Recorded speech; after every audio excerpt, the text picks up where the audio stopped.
All right, guys, welcome to Startup Warrior, where we cover everything from how to build your company from an idea to landing that 6 to 7 figure investment from investors such as myself. And in this video, we're going to cover the main reasons startups fail. But go ahead and subscribe, and so you can get the latest videos on improving your startup.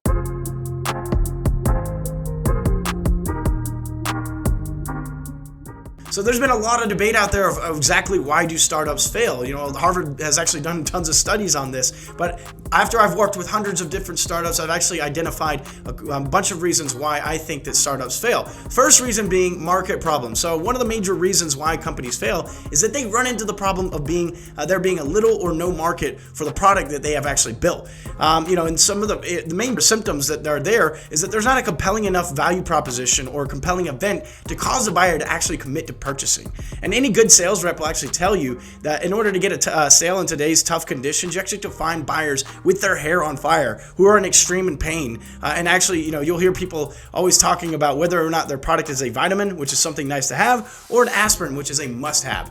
So the market timing could be wrong, or you could be way ahead of your market by a few years where they're not even ready for a particular solution at this stage. So the market size of that they have for that particular pain is simply not large enough for you to be able to execute it properly. One of the next reasons is a business model failure. So after spending time with hundreds of startups, I actually realized that one of the most common causes of failure in a startup is that the entrepreneurs are too optimistic about how easy it will be to acquire customers. So they assume that because they will build an interesting website, product, or service that the customers will beat a path to their door. And that may happen in the first few customers, but after that, it rapidly becomes an expensive task to attract customers and win customers. And in many cases, the cost of acquiring the customer, or the CAC, is actually higher than the lifetime value of that customer, or LTV. So my observation is that you have to be able to acquire customers for less money than they will when they generate the value over the lifetime of the relationship that you have with them. And despite that, I actually see a vast majority of entrepreneurs failing to pay adequate attention to figuring out a realistic cost of customer acquisition. And a very large number of the business plans that I see as an angel investor is that there was no thought given to this critical number. And as I work through the topic with the entrepreneur, they often begin to realize that their business model may not work because the CAC will be greater than the LTV. So if you think about it outlined here, a simple way to focus on what matters in your business model is to look at these two questions. Can you find a scalable way to acquire customers? And then can you then monetize those customers at a significantly higher level than the cost of acquisition? So thinking about these two simple things, they can actually be very helpful. So I actually have a couple of rules that will be outlined here. So the CAC to LTV rule, or ratio, this is really simple. So CAC must be less than LTV. So to really compute CAC, you should take the entire cost of your sales, marketing functions. That's going to include salaries, marketing programs, lead generation, and travel, etc. And then divide it by the number of customers that you close during this period of time. So for example, if your total sales and marketing spend for Q1 was $1 million and you closed 1,000 customers, then your average cost to acquire the customer will be $1,000. And then to compute LTV, you'll want to look at the gross margin associated with the customer, and that's going to be the net of all installation, support, and operational expenses over their lifetime. So for businesses with a one-time fee, this is pretty simple. It'll be that one-time fee is your LTV. But for businesses that have recurring subscription revenue, this is actually computed by taking the monthly recurring revenue and then dividing that by the monthly churn rate. And because most businesses have a series of other functions such as product development that are additional expenses beyond the sales and marketing delivering of the product, for a profitable business, you actually want the CAC to be less than the LTV by some significant multiple. So again, for SaaS businesses, this actually, to have a break-even point, that multiple typically is around 3. And then to be profitable and generate cash needed to grow, that number needs to be closer to 5. The next rule is that if you would like to have a capital efficient business, I believe it's also important to recover the cost of acquiring your customers in under 12 months. So if you think in terms of like wireless carriers and banks, they actually kind of break this rule. That's because they have the luxury of access to cheap capital. So again, that's going to be recover your CAC in less than 12 months. So those are the two simple rules.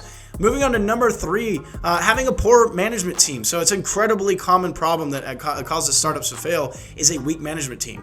A good management team will actually be smart enough to avoid reasons 2, 4, and 5 because a weak management team also makes mistakes in multiple areas. And so they're often weak on strategy, building a product that no one wants to buy, as they fail to do enough work to validate their idea before they even went to development or even went to the market. And this actually can carry through to poorly thought through go-to-market strategies. And they're also usually poor at execution, which leads to issues with the product not getting built correctly on time, and then the go-to-market execution will be poorly implemented. They'll also build weak teams below them. There's a very well-proven saying that A players hire A players, and the B players only get to hire C players. That's because other B players don't want to work with B players, and then the rest of the company will end up as weak and poor execution will all be rampant throughout your business. The next reason is running out of cash, and this is a major reason startups fail. It's because they run out of cash, and then really a key job of the CEO is to understand how much cash is actually left and whether that will carry the company to the milestones that can lead to a successful further round of financing or to even be cash flow positive. So when you're looking at milestones, really the valuations of a startup don't change in a linear fashion over time. That's simply because 12 months has passed raising your Series A round. That doesn't mean that you are now worth more money. To really reach an increase in valuation, a company must actually achieve certain key milestones. So just one example, progress from seed round, you'll have the goal is to really remove some major element of risk that could, be hiring a key team member or proving that some technical obstacle can be overcome, or building a prototype and then getting some customer reaction. So when you give those milestones and you actually hit it, you can increase the valuation over time. But what's really going wrong here when a company actually is going out of cash? So what frequently goes wrong and leads a company running out of cash and unable to raise more in that matter is that the management team failed to achieve that next milestone that we were talking before the cash ran out. And many times it's still possible to raise cash, but the valuation will be significantly lower. In other words, what's called a down round. The last reason is product problems. So another reason that companies fail is because they fail to develop a product that meets the market need. And this could be either due to a simple execution error, or it can be for more strategic problems, which is really a failure to achieve product market fit. And most of the time, the first product that a startup brings to the market won't actually meet that need. In best cases, it will actually take a few revisions to get the product market fit right. And in most cases, the product will actually be so off base that a complete rethink or pivot is required. And if this happens, there is a clear indication that the team didn't do their work to validate their idea before they even brought it to the market or even during development. All right, guys, thank you for watching. If you really like this video, then make sure to check out other videos on this channel. And then again, consider subscribing so that you can get the latest videos on building your startup.